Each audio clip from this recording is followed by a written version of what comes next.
Hi everyone, and welcome to Lando eSports, where we cover everything gaming, esports, and tech related.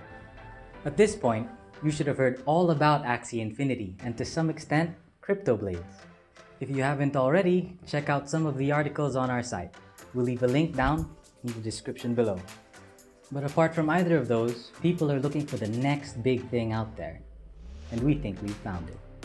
If you develop an NFT blockchain game and paste AAA graphics onto it, you'll have Illuvium.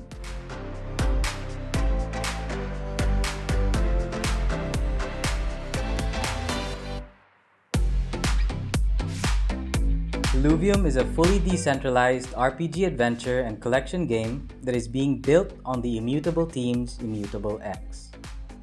If you haven't already heard about Immutable X, it's a platform developed by the people behind Gods Unchained and is a Layer 2 Ethereum solution.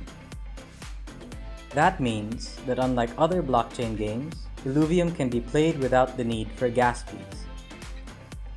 Founded by Kieran Warwick and his brother Aaron, the idea for Illuvium was inspired by Axie Infinity. Axie Infinity was Kieran's first exposure to blockchain games, NFTs, and the whole play-to-earn scene.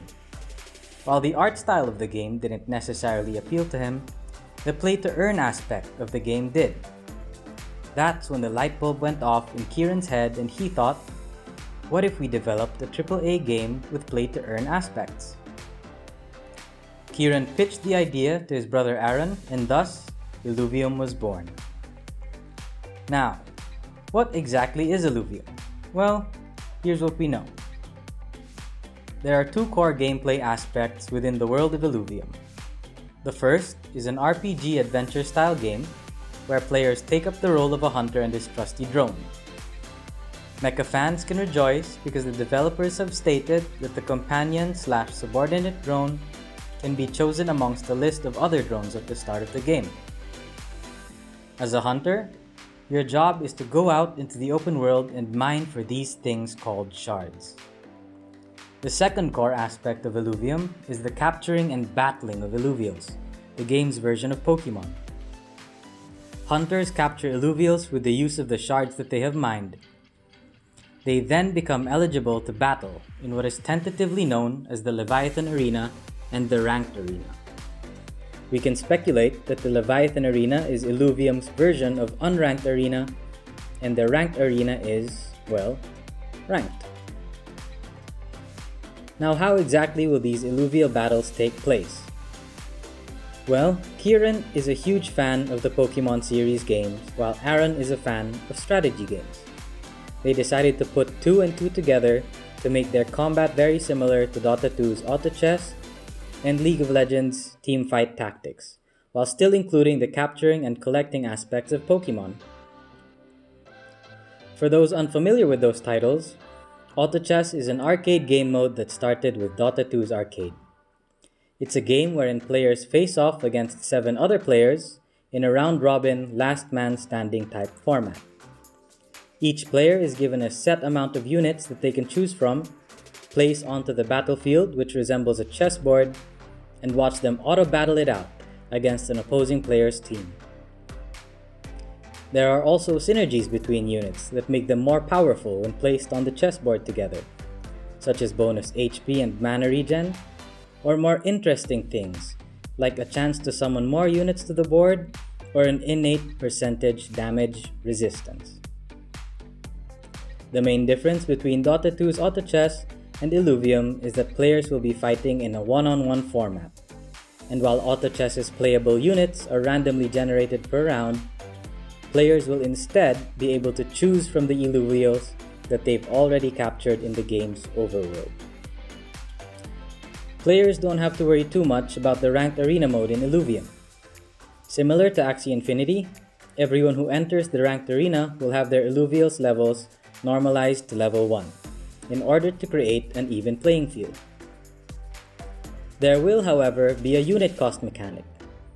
Imagine having a standard 10 mana and summoning Illuvials to the arena will cost you varying amounts of mana each, depending on the tier of the Illuvial being summoned.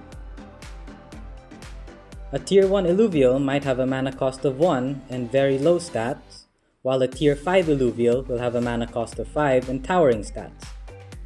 This forces players to strategize their teams and decide which Illuvials to bring along, as they only have 10 mana to work with. No, we don't know if it's going to be called mana, this is just an example. In the case of Axie Infinity, players can battle it out with their Axie in the Adventure or Arena mode. But there is no presence of actual Lunasia, the land in which these Axie are from. While Sky Mavis decided to release the battling aspect of their game before the exploration element of it, the people behind Illuvium plan on doing the opposite. Since the players can't play in the arena without already having their own Illuvium, the devs intend to first release the overworld. They intend for a completely fair release, meaning there will be no character packs or anything of that nature that players can spend their money on for an advantage. From the minute that they release the game, everyone starts from square one. Currently, the devs are hard at work, making their battles as engaging as possible and are waiting for enough players and Illuvials to be circulating the ecosystem before opening the Leviathan and ranked arena modes. As for the play-to-earn aspect of Illuvium, the devs have stated that there will be play-to-earn elements scattered throughout the entire experience of Illuvium, but have not gone into specific details yet.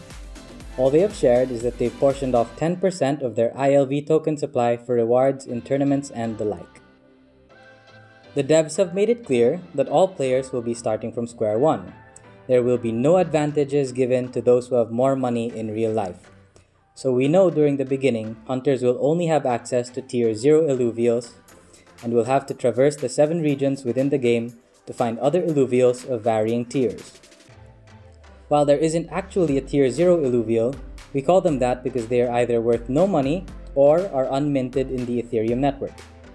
If players can power up these Illuvials enough to defeat tier 1 Illuvials, hunters will suddenly have access to NFTs that are worth money, and we assume can be sold within the Immutable X market. Speaking of the Immutable X market, the devs have stated their plans on how they're going to stop the inflation of certain Illuvials in the market. Every single Illuvial will be connected to what the developers have called a timed bonding curve. Very similar to what is known as generations in the Pokemon games, the timed bonding curve will make Illuvials from Generation 1 very easy to find and catch at the beginning of Illuvium's lifespan, until they're ready to release Generation 2. When Generation 2 is live, the Illuvials from Generation 1 will become more difficult to find and catch. By the time Generation 3 rolls around, Illuvials from Generation 1 will still be in the game, but will be extremely difficult to bump into, but not impossible. This in turn will increase the value of Generation 1 Illuvials for those who still have extras of them. The devs have also stated that they have absolutely no intention of reissuing Illuvials from older timed bonding curves. So if you're like some of us here in Lando eSports, and are OCD to the max, we suggest signing up the moment they open registrations. So far, Illuvium is looking very much like the next big thing on the blockchain gaming scene, and we're very excited to monitor the development of the game. The devs said that they're shooting for a Q3 or a Q4 2021 release date. While many of us are happy about this, some of us are on the fence about having a AAA game release in the span of only a year since development. Memories of CD Projekt Red's Cyberpunk 2077 come to mind like war flashbacks. But make no mistake about it, we are signing up, and we hope to see you within the world of Illuvium. And that's all there is to it. If you enjoyed the video, don't forget to like, subscribe, hit the bell, and if you have any more questions, don't be afraid to leave us a comment. Peace!